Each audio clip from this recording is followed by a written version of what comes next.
This podcast contains spoilers, so listen at your own risk or call back after you've watched the movie. You know who you call. Leave a message. Maybe they'll call you back.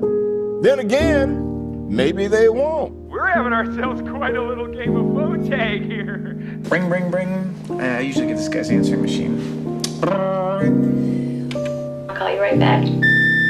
If you're there, please pick up the phone. I really want to talk to you. I check my fucking messages every day when I come home from work. My answering machine, zero. I got a blinking light. All I have to do is pick up this phone right here, inform the cinema, and your plan's kaput. No, I ain't got no phone. I had to pull, because people calling all the time, and who needs the aggravation, right? Interruptions. Hey man, Monday morning, just getting started at work here, getting my week started, although I'm off tomorrow, so it's going to be a bit of a broken week. Just sending you a quick voice message because I watched Happy Death Day to You a couple of days ago, and I think it was a movie you were interested in catching up with, so I thought I'd just send you a little message about it. I had a good time with it. So I watched the original Happy Death Day maybe a year ago. I think it was in last October. I'm watching horror movies one a day for October, and I think it was last year's slate that Happy Death Day was in. So I thought I'll stick this one in. It's a fun kind of series. For starters, I come to really like Blumhouse as a studio. Not every movie is good, but the kind of spirit in which they're financed and created and the whole engine of it, I think, is really admirable and has definitely platformed a lot of like interesting low budget movies that are like very entertaining. And yeah, they're onto a good thing. I think in, a few decades time, when it's fizzled out and people look back on things like Hammer Horror and stuff like that, Blumhouse will definitely be one of the most iconic and beloved studios in its era. People look down their nose on it a lot, like they did at Hammer, but I think with some remove, Blumhouse may actually be the most beloved horror studio. It doesn't mean that they necessarily putting out many masterpieces. Of course, they made Get Out, and they have got the occasional one that's like sort of transcends the appeal that their films normally have. But most of them are designed to be just like entertaining, fun, cool concept, not too expensive, watch it, enjoy it, leave it there kind of thing. And that's true of Happy Death Day. It's a great concept, not a hard concept to come up with, but a great concept, which is Groundhog Day meets slasher movie. And I'm a sucker for Groundhog Day movies like Palm Springs, or even video games like Deathloop, whatever. I think I probably will at some point get bored of Groundhog Day as a concept, but I think it will probably be quite a while. I feel like there's so much to mine there. And even if it's little tropes that we've seen in previous Groundhog Day movies or TV shows or video games or whatever, it's still they're just so fun. And watching her in that first movie kind of go through her day, go through the campus grounds, and she's a really good actress. Actually, I forget the name of the lead actress, but she's she does a great job, and I think it's thanks to her that the first film, rises above your expectations of it, I suppose, because the slasher side of things is not good. It's not scary. The baby mask isn't that cool. Like it can't compete with like the Scream mask or things like that. It's just very hokey, and that's fine. And I get that it's kind of like going for that, but it's more the Groundhog Day comedy type stuff that works. But as I always say, like horror can be scary, and it can have appeal for its fear factor, but also if you're obsessed with horror like I am, then seeing a movie like, for example, Nightmare Before Christmas that isn't scary but utilizes loads of horror iconography has immense value, because you've come to love that iconography because of association with scary movies. But if you take it out and you put it in another form, whether it's like a Halloween decoration or a t-shirt or whatever, it's still cool and it's still fun because you just have a fondness for that. So a movie like Happy Death Day, I think, yeah, it's not scary as a slasher movie, but it's fun as a slasher movie, and I like the slasher stuff in it, as long as it's, you know, it's positioning itself quite smartly as more of a sort of sci-fi comedy character drama sort of thing of her becoming a good person. And, you know, it's one of the only films that I've ever seen, probably less than 100 films I've seen, which is just about an absolutely horrible person as the main character, and then obviously over time she kind of sees the error of her way and becomes like a good person. So what to do with the sequel? And that's a question that gets asked, you know, probably every weekend if a sequel comes out. So we're certainly, as audiences, quite well versed in the potential of sequels, what you can do, how you can mess it up. And there's these examples throughout history, Godfather 2, Toy Story 2, stuff like that, where you go, wow, this is as good as the first one. And then there's sequels that completely fall flat, where they were missing a key ingredient, or they tried to do the exact same thing again and it just didn't make sense being done again. Or, you know, there's many ways. I think people know, because the most casual film fans probably have like quite a good understanding of the pros and cons of sequels. And, you know, there's the classic thing of like, just make it bigger, more explosions, longer, bigger budget, more CGI, more action scenes, more of everything you liked in the first one, more. And that often doesn't work. And they, in the sort of shuffle, they lose what were the subtle little things of value in that first movie. One thing that I love is when they sort of switch up the genre and they take things in a different direction. So although Happy Death Day is not really a horror film per se, I mean, it is a horror film, but it's not that scary. I'm reminded of a few horror films, Evil Dead, Alien, Terminator. All of those are films that have a sequel that's not a horror film. In the case of Aliens and Terminator 2, they're action movies, and Evil Dead 2 is a comedy, or a horror comedy, I suppose. This film also does something very different with its sequel compared to the first movie, yet still feels very much like a part of the franchise. So for starters, we start off where it feels like for the first 10 minutes, especially if you haven't seen the trailer or you haven't seen the poster, that the main girl isn't necessarily even in this movie, or at least not the focus of the movie. And it's the Asian guy that's the guy that's the person that's now going to be in the time loop. And we see, you know, he's someone that was a more of a minor character in the first movie, and now he's going through the time loop, and you're like, okay, well, so is it just gonna be a time loop movie, the same sort of idea, except it's him? But then he goes to his class, is like advanced astrophysics and whatever it is. An example of how camp this movie is. You go, I should have gone to MIT. It's like, well, why the fuck didn't you go to MIT? Because you're in some like random little fucking university here. And I think it's this film and the first film are like unabashedly silly, and I like that. I like that, like almost like knowing that it's silly.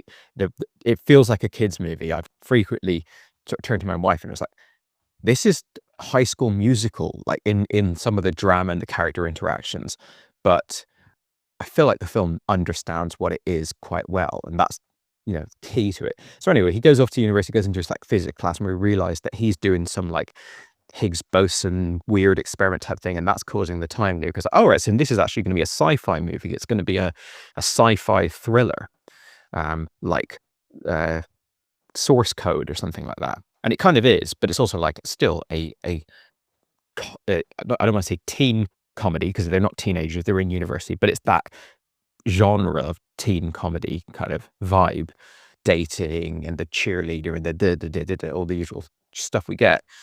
And then the main girl is introduced and she gets cast back into her original time loop, which is a brilliant idea because it's not just that she's in another time loop, like Bruce Willis ending up in an airport and that's being taken over by terrorists. It's like, no, she's going back into the first movie, kind of meta. And I like that. But it's a multiverse movie. And I wonder which came out. This would have come out before Everything Everywhere All at Once. Not to say it's the first multiverse movie, but with Everything Everywhere All at Once and the Avengers, Infinity War, and Endgame movies coming out at the same sort of time, and Into the Spider-Verse and all that, that multiverse fixation reached a sort of zenith in the culture, in the pop culture. Now, I'm sure in sci-fi literature, people have been on about multiverses for decades, but it's interesting that this little movie that I've never heard talked about, I don't think I've ever heard one single conversation about this film, and I understand it, I'm sure it was a hit, but it's not the type of film that gets much analytical attention.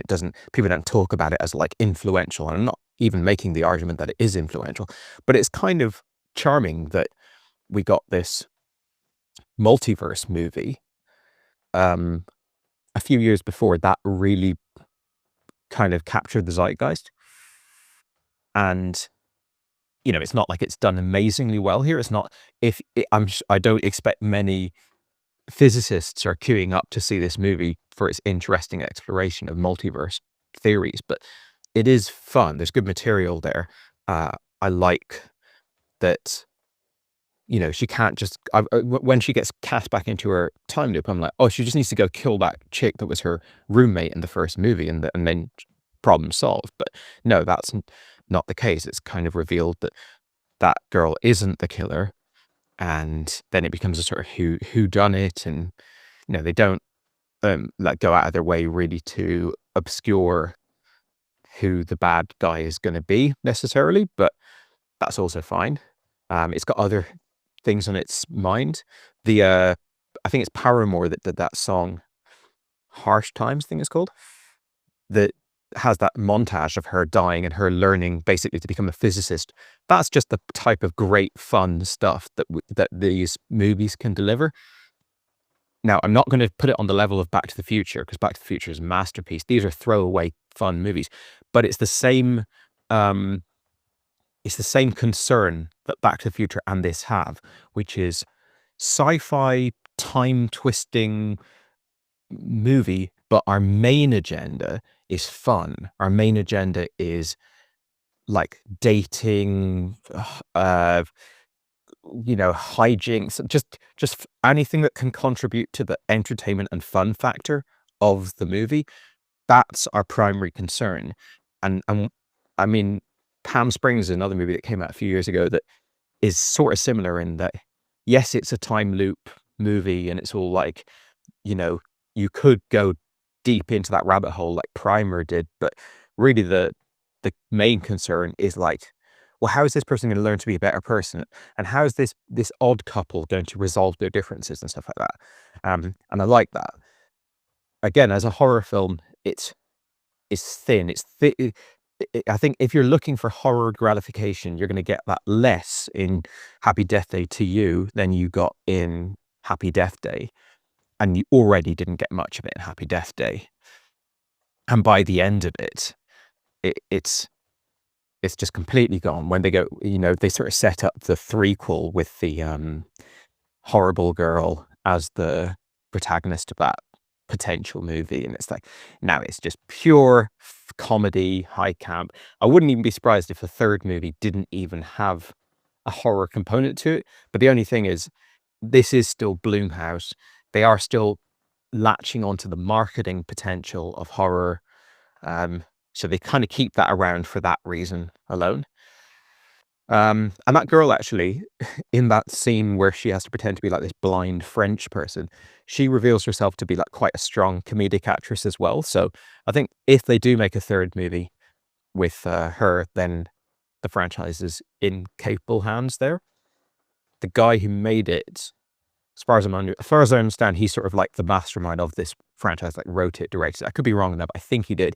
He then went on to make Freaky, which I haven't seen, but it's instead of Slasher meets Groundhog Day, it's Slasher meets Freaky Friday.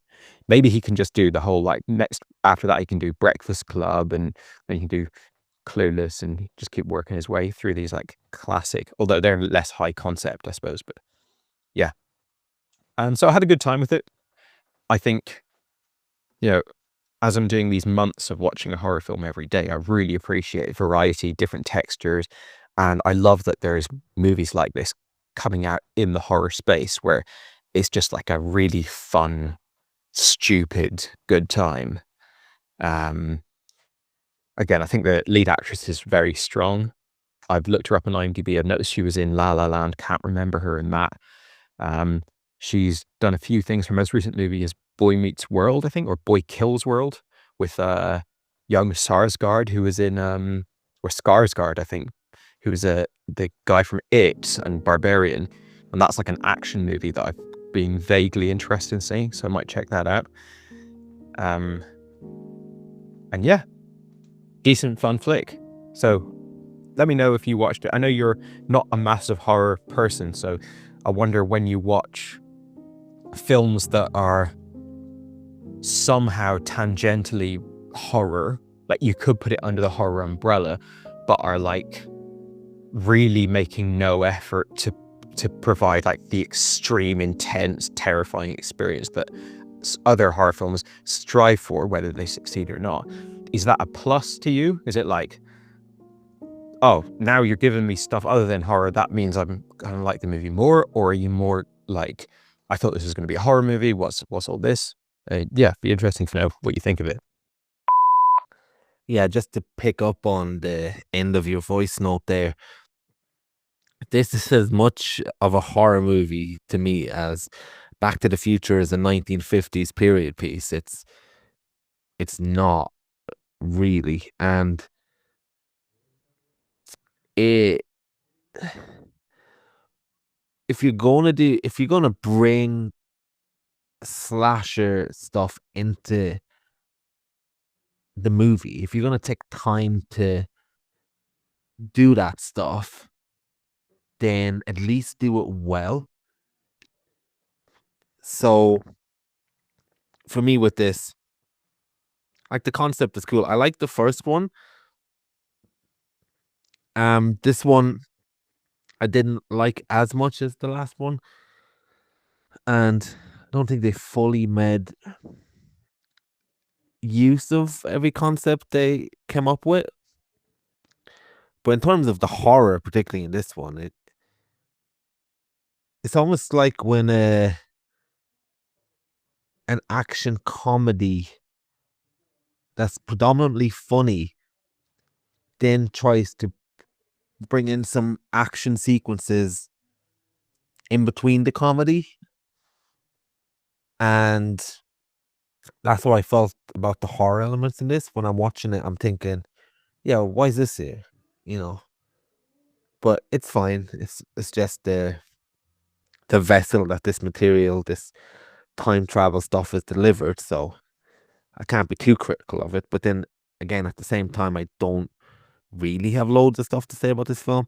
Funny enough, the director, I just read there, Christopher Landon, his dad is the father in Little House on the Prairie, and Landon is quite a movie family. Well, not a movie family, but a TV family. So it's interesting that he's gone on to this type of stuff.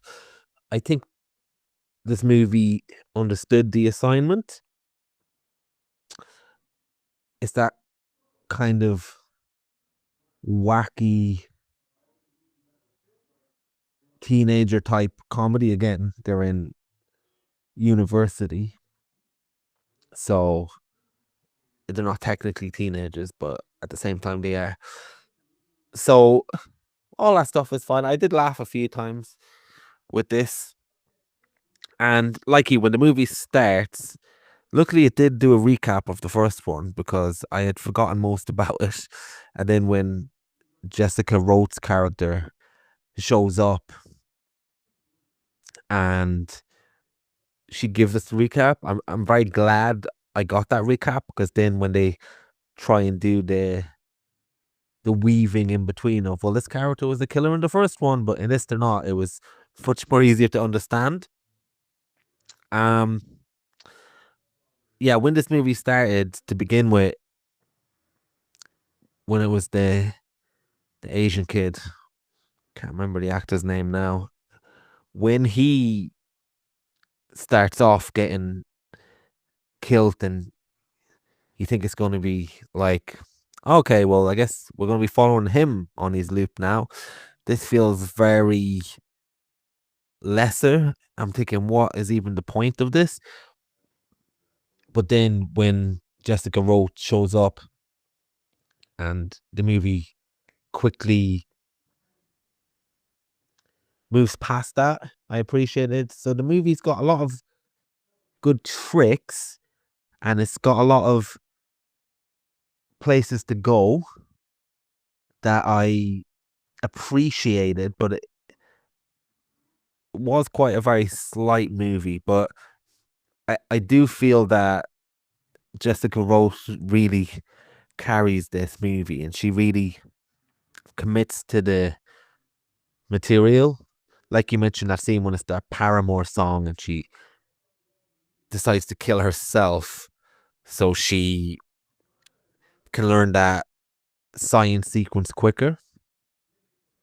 I thought that was pretty cool, and that was really good fun. And yeah, I was there for the scene with the French girl pretending, well, she wasn't French, but girl pretending she was French ridiculously. Funnily enough, and this probably counted against the movie for me, but I thought the character who's normally her boyfriend in the parallel universe, I thought, oh, he's going to be the killer, and he's aware of the loop as well. That's why he keeps showing up in her room, because he wants to find the equation so he can go back as well. So in this world, he's the killer, or maybe from another parallel universe. So I was a bit disappointed when it turned out to be the college professor or whatever the fuck he was in the first one. I thought that was quite a missed opportunity to come up with something a little bit more elaborate. Spider-Man Into the Verse, Into the Spider-Verse, by the way, was a year before this film, but I have no problem with crossing genres where you do this, but I feel like they didn't really make use of the multiverse and the multiverse sense in this. This could very well have been as if she didn't exist, almost like a world in where she didn't exist. It's very, I felt like they said it was a multiverse, but like they never really explored it beyond, we're just going to concentrate on this one place so we can get some comedy from it, which is fine. But you know, if you're in a sci-fi movie, when you start introducing these things, you want a little bit more than the movie settling down with just the same old thing. But again, it at least give you the illusion that this movie was going to different places, when in fact it was just finding a way to be the exact same movie that it was in the first one, but rejigging stuff around so it felt fresh. So I don't mind that. Good to see Steve Caesars in the movie. He's always good when he shows up. Our friend from Togetherness. And even though I can't say that this movie hit me in an emotional way in the slightest, but I did like what they managed to do with the fact that her mom was alive in this world. And it became I thought her mom did very good at playing a mom, and where she has to choose between going back to the other world to be with her boyfriend and saying goodbye to her mom, or I thought those scenes were good, and I thought some of the symmetry that they managed to deal with in this movie was good, where she killed the friend in the last movie, but now she managed to save the friend's life. And yeah, the main actress is very good at pulling emotion, pulling these different things from a movie that's predominantly a horror comedy, and let's just say a comedy. She's very good at sucking you in that way. And I like her face every time that she sees her boyfriend with the other woman in this universe. I love the fact that she has it all over her face. She's completely over this bullshit and everything she does. So yeah, this is a very slight film. That was mildly entertaining while I was watching it, but I think it, like I said, understood the assignment and it was fine. Yeah, you're right. Jessica Roth is the reason why this film works as well as it does, and the first one. I mean, she, if whatever how many stars you give this movie, 2 of those stars belong to her. Yeah, I think everything you said is fair. It's the first movie I like a fair bit. I had a lot of fun with it. I watched both of them with my wife, and like I would have liked them way less watching them on my own, but because they're just stupid fun movies, they're kind of, I don't know, you just go a lot. It's hard to explain really, but I find them fun, and I think every criticism you could throw their way is valid, and certainly I agree with everything that you said there. But I guess I was just kind of on board, so I wasn't really picking up on some of those flaws or those shortcomings of it.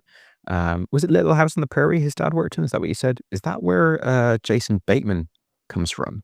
I think he has done a horror movie or 2 in his time, so be interesting to see a little team up happen between them. Be like, you know, he probably was around Jason Bateman, or he's probably met him a whole bunch of times.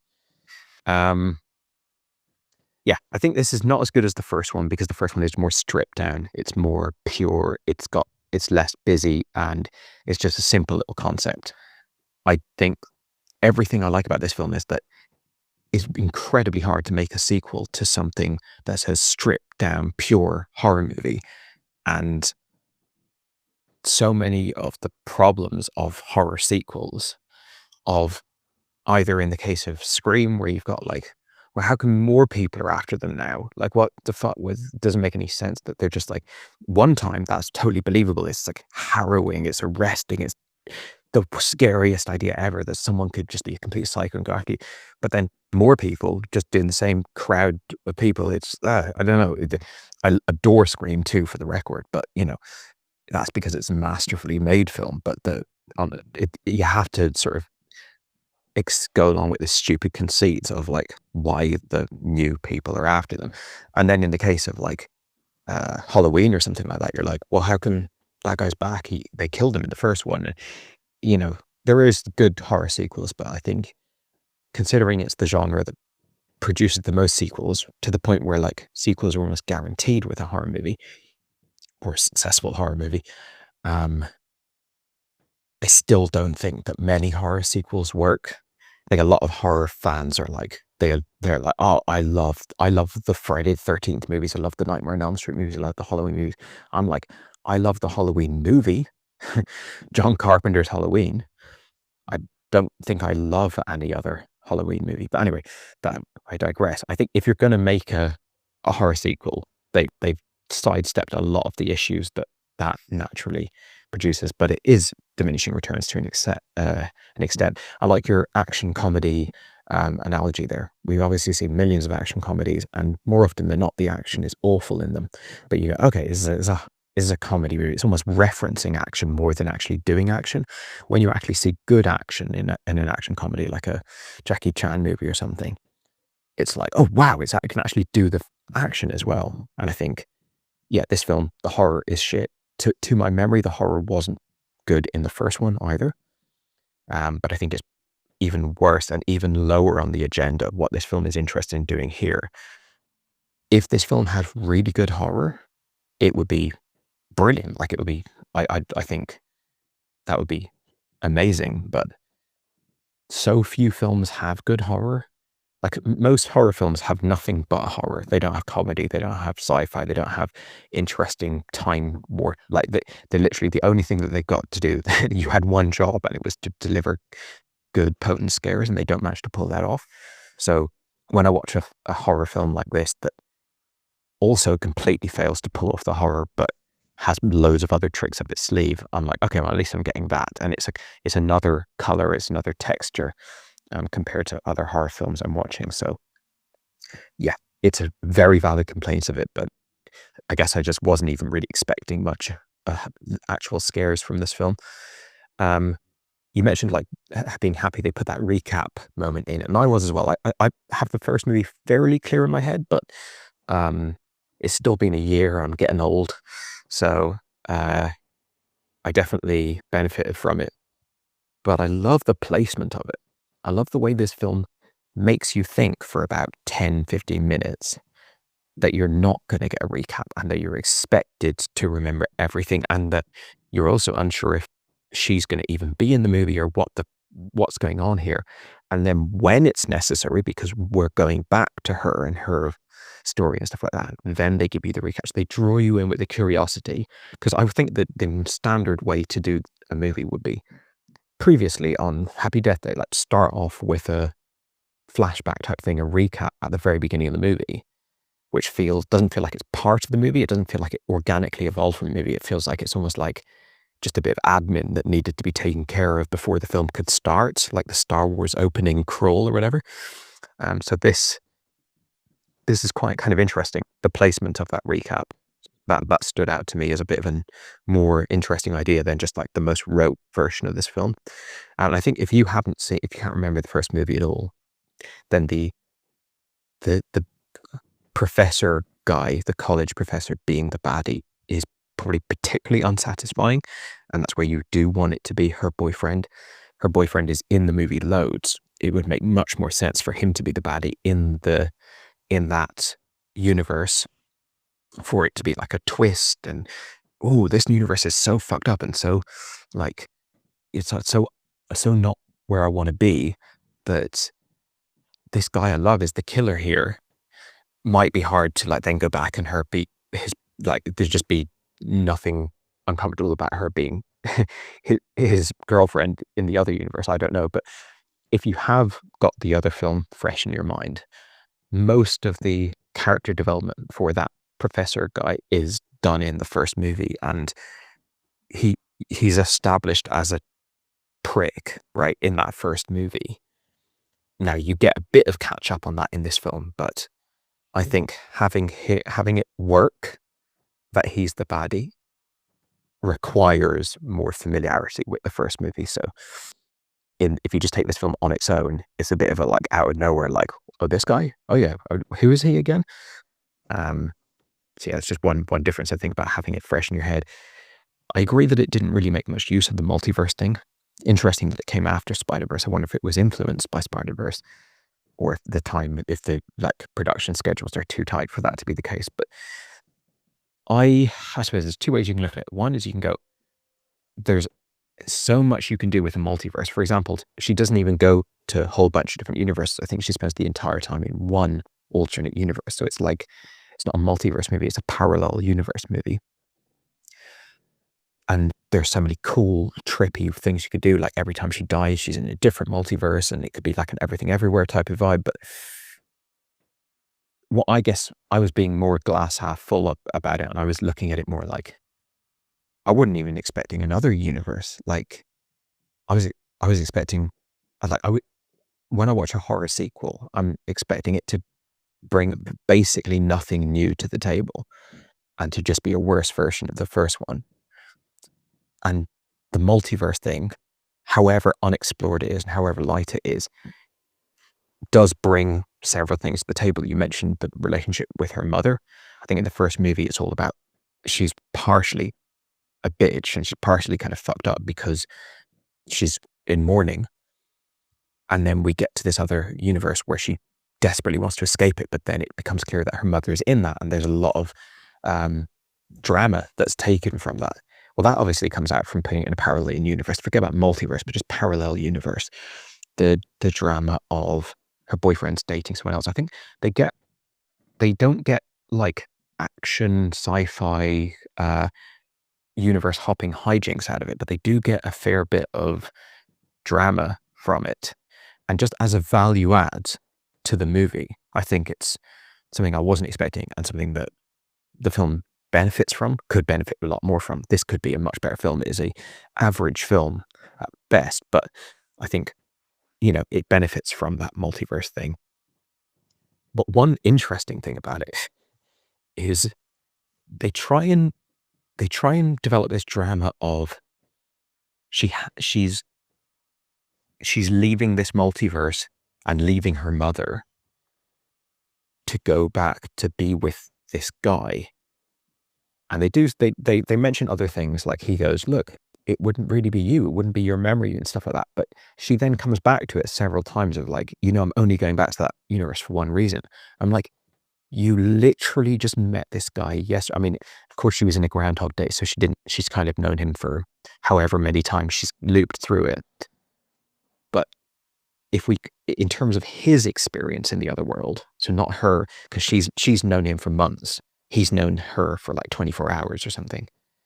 If you in terms of his experience in the other world, this is a one night stand at this point. They literally just met. They've started, like, you're leaving your mother, never see her again, for a fledgling relationship, like a very like beginning of a university relationship. That was a bit hollow to me. Now, if they had lent more on the like, this isn't really you. Yes, you've got your mother here and all this stuff like, but that's not your journey, your experience, everything you've been through in your life. You go back to the other universe, it's got pain, it's got struggle, it's got this, it's got that, things you don't like, but that is your real story. Now, that'd be a lot more compelling. Like I always say, like, I can't understand the concept of regret, or I wish I'd made this different decision. I wish that never happened. Because like, what do you wish away your whole fucking life? Everything that you like, your family, your friends, your emotions, your psychology, your story that you've walked through, your like soul, every fiber of your being would be butterfly affected into oblivion if you went back to some previous point and made a different decision. It's like, do I wish that I had won £1 billion in the lottery in, the early 2000s and that forked my life open to it? It's like, no, because that's literally killing myself. Like that's everything that I care about, everything that I value, everything I think and believe, and it's just blasted away so that some other unknown person can replace me in the universe. Like that, if they had gone down that avenue more and focused less on the deciding between her mother and her boyfriend, I think that would have been a lot more compelling. They do touch on that, but I just think that they put the emphasis a bit too much on the I gotta go back because I gotta be with this love of my life type thing. Especially seeing as he was on the brink of being dumped by that girl. Like as soon as that affair got, she could have had her cake and eat it, Anyway, maybe they could have done something of like, the longer you stay in this universe, the more the fabric of this universe tears apart because of some sort of cosmic error or something like that. I don't know.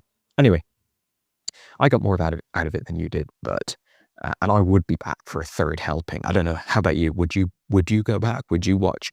Especially seeing as the way they've set up this movie is, the way they've set up this ending is kind of like, if Jessica Roth asks for too much money, we'll just make it all about that mean girl.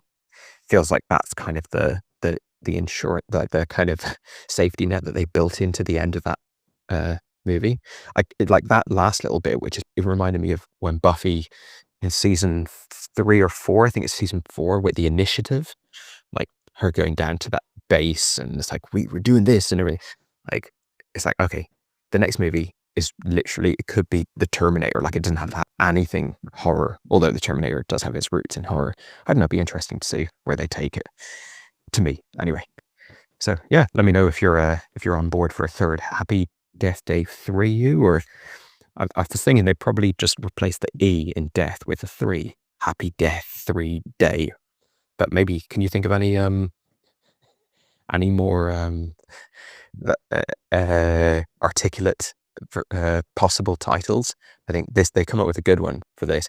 It reminds me of one of the worst mistakes that a movie's ever made is calling the third Bad Boys movie Bad Boys 4 Life with the number 4 in it, and then like 2 years later making another Bad Movies. What was the Bad Boy? I called it a bad movie there, which is the Freudian slip. But what was the fourth Bad Boy movie called? Bad Boys. You see, if it was called Bad Boys for Life, I'd remember it. Hey man, how about Happy Death Day for Tweez the Jolly Good Fellow? Or Tweez the Jolly Good Killer? I don't know. I think the Bad Boys movie you're thinking of is Bad Boys Ride or Die? Is that what it's called? Yeah, like you, I like our way into this movie to begin with, where I actually forgot that that woman was the original one. That's how long ago I seen it. And I think I did like the movie. I must have liked the first one enough to want to see this one, because I said I was going to watch it. And you think it's going to be about the Asian kid. And then all of a sudden, she just appears and is frantic, and we're thinking, oh, it's like, how am I meant to expect to remember all this? And then we get the recap. So I do agree with you like that. I think the thing that was interesting grounds to talk about, I guess, what they were saying in this is, it was more to the point that even though her mother is alive in this world, it wasn't her experiences, and ultimately wasn't her, because the mother says at one point, I think she says something along the lines of, oh, remember last birthday? And then the main character says, no, I don't. And then, so I think there's something thematically about that as well. So it's not quite that you have this in the other world, it's that you'd have to erase part of yourself.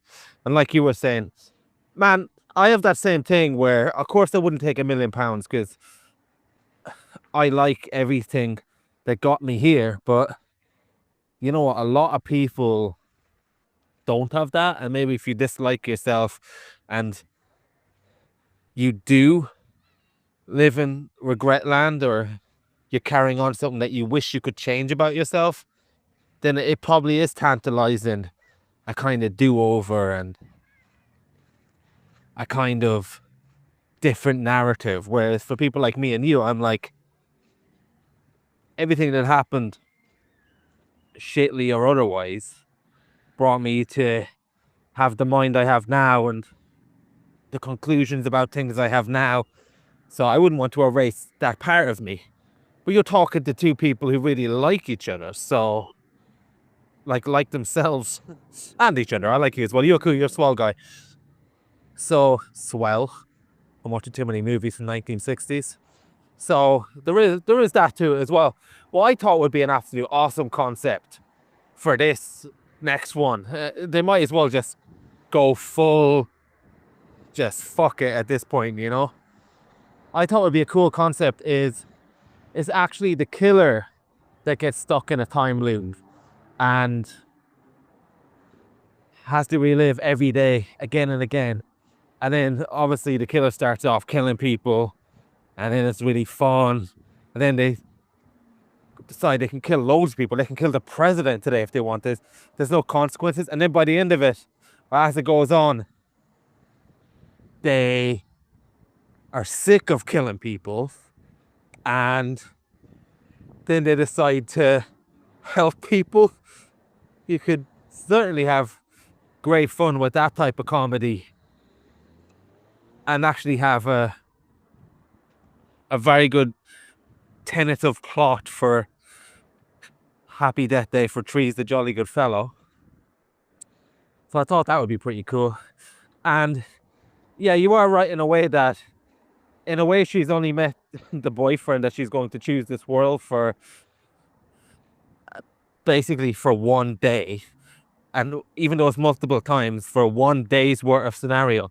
But I think she was getting to the point in the alternative reality that it just wasn't her mom as much as she represented her mom, and it just wasn't her memories, and it was just something off about this world that wasn't her. So I'm not sure if it was really about the boyfriend, even though it was ultimately framed in that way at times. Oh, I'm going back for you. So I think as long as she doesn't go back and tell him, since he only has 1 day's worth of memories, that, oh, I come back to the parallel world just for you, then, you know, I think the relationship will be all right. And we can maybe get Happy Death Day. You know what? They need to get the Happy Death Day 4 so they can say Happy Death Day forever. And then we're good as far as the franchise goes. So yeah, we need to keep on seeing these movies until at least we get to that. I mean, surely to go back to your naming convention, the fourth one would be For She's a Jolly Good Fellow or something.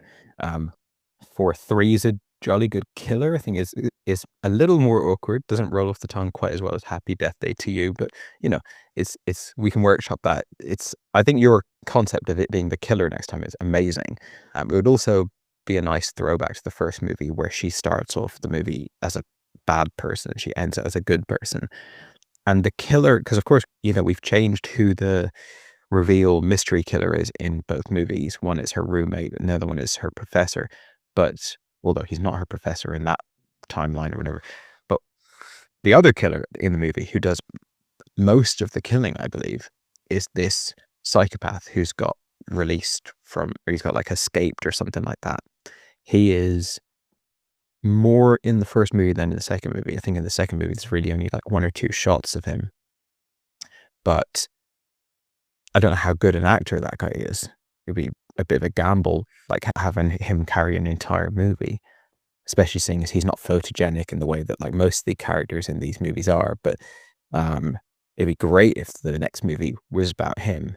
I also like the idea of it being a third stab, no pun intended, at the day from the first movie, because we've now seen that day in 2 movies, and that's kind of unprecedented. Not that it's like it doesn't produce much kind of meta or novel scenes, but it is kind of interesting that now we've had not only 1 movie about that day over and over again, but we've had 2 movies about that very day. So a third one going back to it, but playing with it a bit more, and maybe like Harry Potter and the Prisoner of Azkaban, having her time looping into those days, but like not replacing her version in that timeline, so she can see herself and stuff like that. Could be interesting. I don't know. Probably there's a lot you can do with it. I think between her and the killer and the mean girl and this, that, and the other, there's you know, many options that could lead to interesting third movies. So kind of hope that same writer director comes back, just so it maintains that imaginative appetite that he has as a screenwriter. Yeah, decent flick, throwaway bit of fun, and sometimes that's what you need. Your mailbox is full. Please delete new or stored messages which you no longer need so that new messages may be received.